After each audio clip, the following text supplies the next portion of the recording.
Friend અમે લોકો સાળંગપુર દર્શન કરીને નીકળી ગયા કુંડળધામ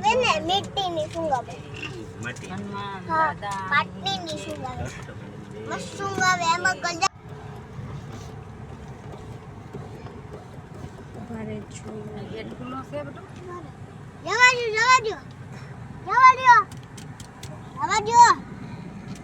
કરવાનો કલર તો કરવા દો.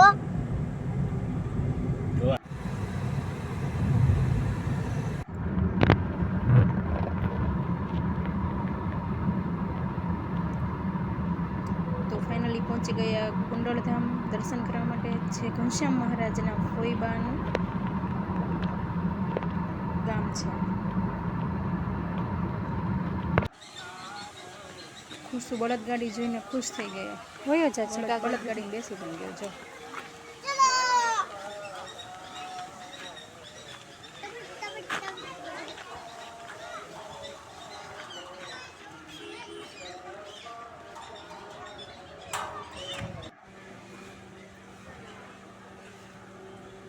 બાળ ઘનશ્યામ મહારાજની મૂર્તિને ઝૂલા ઝૂલાવ્યા. ખુશી મમ્મી મારે ઝૂલાવા, તો ખુશી પણ ઝૂલાવે છે. જો દોરી પકડીને.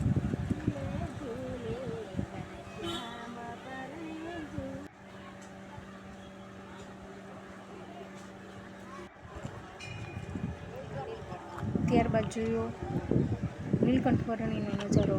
જો મૂર્તિ ત્યાં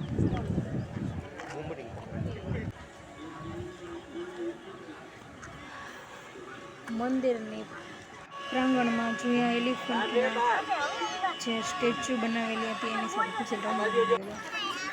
ખુશીને મજા પડી ગઈ રમવા એલિફન્ટ નીચે. ત્યારબાદ આવીને કરીએ ઘનશ્યામ મહારાજના દર્શન કરીને નીકળી ગયા બહાર.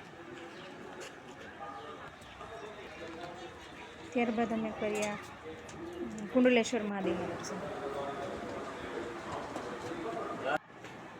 ત્યારબાદ ખુશી ક્લેથી રમવા ઘનશ્યામ મહારાજના વાઘાની.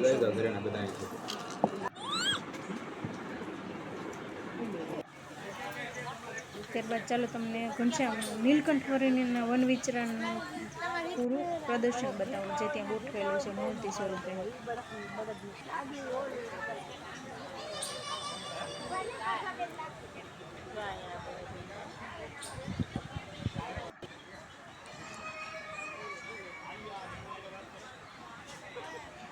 જે નીલકંઠ વર્ણિની નાની વયમાં ઘર છોડીને જતા રહ્યા હતા અને એનું વન વિચરણ દરમિયાન એમને કેવા કેવા અનુભવ થયા અને ક્યાં ક્યાં તેમને વિચરણ કર્યું, એ બધું જ અહીંયા બતાવવામાં આવ્યું છે.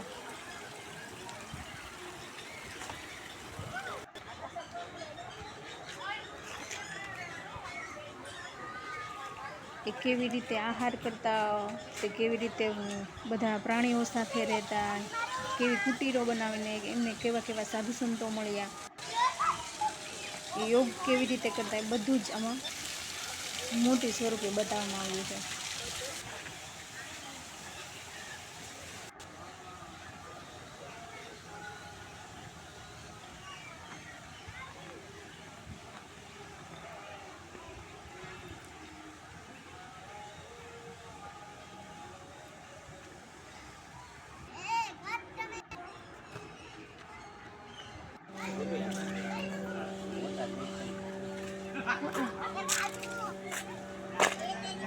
ખુશી જો બે જોડે વાત કરવા માંડ્યો.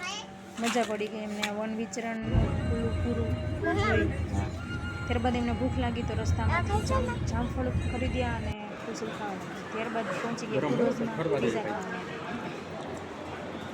પીઝા મંચુરિયન એવું બધું ખાઈ ખુશી રમવા માંડ્યો. રમીને થાકી ગયો એટલે પહોંચી ગયા આઈસ્ક્રીમ ખાવા. આવી જવાય ખુશી